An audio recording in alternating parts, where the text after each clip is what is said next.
아마존의 선행 주가 수익 비율이 24.5배까지 떨어졌습니다. 이는 2008년 11월 이후 최저치입니다. 이러한 휴전 기대감으로 오늘 S&P 500이 2% 가까이 급등했다는 점을 고려하면 이 두 가지 사실은 서로 어울리지 않아 보입니다. 하지만 이것이 현재 우리가 마주한 현실입니다.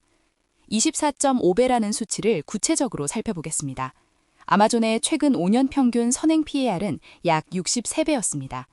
주가보다 이익이 훨씬 빠르게 성장하면서 멀티플이 급격히 압축된 것입니다. 정상적인 시장 상황이라면 투자자들이 구름처럼 몰려들었겠지만 2026년의 시장은 의문을 던지고 있습니다. 지금이 저렴한 기회인가 아니면 위기 상황의 멀티플인가? 아마존이 이 정도의 밸류에이션에서 거래되었던 마지막 시기는 2008년 11월이었습니다. 당시 S&P 500은 연간 37% 폭락 중이었고 리먼 브러더스 파산으로부터 불과 2달이 지난 시점이었습니다. 신용시장은 얼어붙어 있었습니다.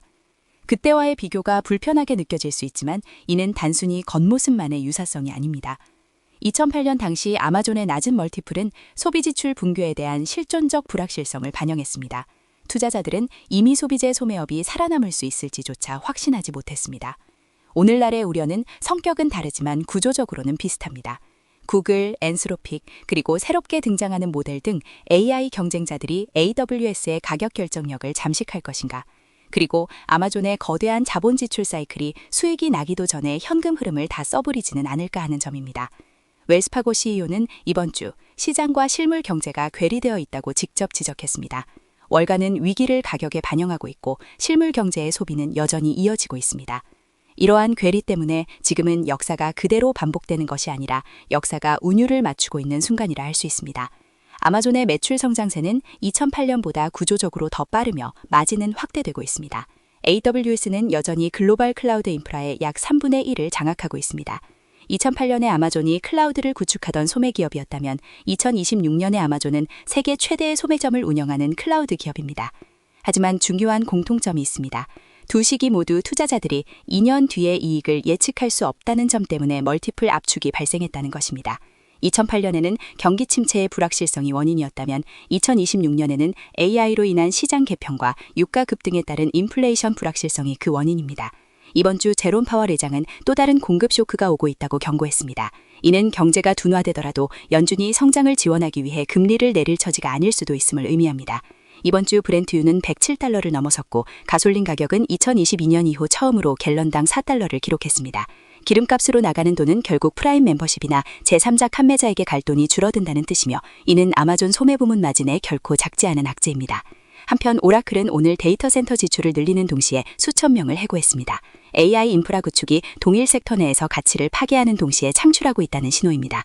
아마존 역시 같은 압박에 직면해 있습니다. 자본 지출 규모는 막대하며 그 성과는 실제하지만 미래로 미뤄져 있습니다.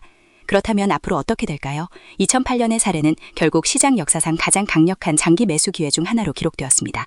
S&P 500은 2009년 3월에 바닥을 쳤고 아마존 주가는 이후 10년 동안 20배 넘게 올랐습니다. 이러한 결과에는 두 가지 조건이 필요했습니다. 신용시장을 회복시킬 만큼 강력한 정책 대응, 그리고 불황을 견뎌낼 수 있는 비즈니스 모델입니다. 당시에는 두 조건 모두 충족되었습니다. 오늘날 이에 상응하는 조건은 이렇습니다. 첫째, 이란 분쟁이 신뢰할 만한 수준으로 종식되어 브렌트유가 90달러 아래로 내려오는 것. 둘째, AI 경쟁 구도가 안정화되어 AWS의 가격 신뢰도 하락이 멈추는 것입니다. 이 두 가지가 실현된다면 선행 PER 24.5배의 아마존은 역사적으로 보기 드문 진입 시점이 될 것입니다. 아마존의 선행 PER은 2008년 이후 최악의 하락장에서도 몇 달 이상 25배 밑에 머문 적이 거의 없기 때문입니다. 현재의 증거들은 유가만 하락한다면 지금이 밸류에이션 트랩이 아닌 바닥권임을 가리키고 있습니다. 하지만 오늘 랠리를 이끈 이란 휴전 신호는 아직 검증되지 않았습니다. 트럼프 당선인의 측근조차 오늘 호르무즈 해협을 개방하지 않은 채 전쟁을 끝내는 것은 매우 문제가 많다고 경고했습니다.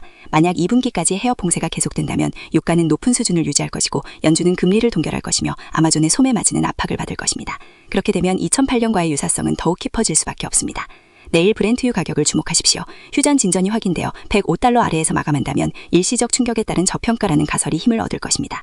하지만 108달러 위에 머문다면 파월이 전고한 공급 쇼크는 일시적인 것이 아니며 아마존의 24.5배 멀티플은 지지선을 찾기까지 더 하락할 가능성이 큽니다. 오늘의 랠리는 안도감에 가까웠습니다. 이것이 진짜 반등이었는지는 일주일 정도 더 지켜봐야 답이 나올 것입니다.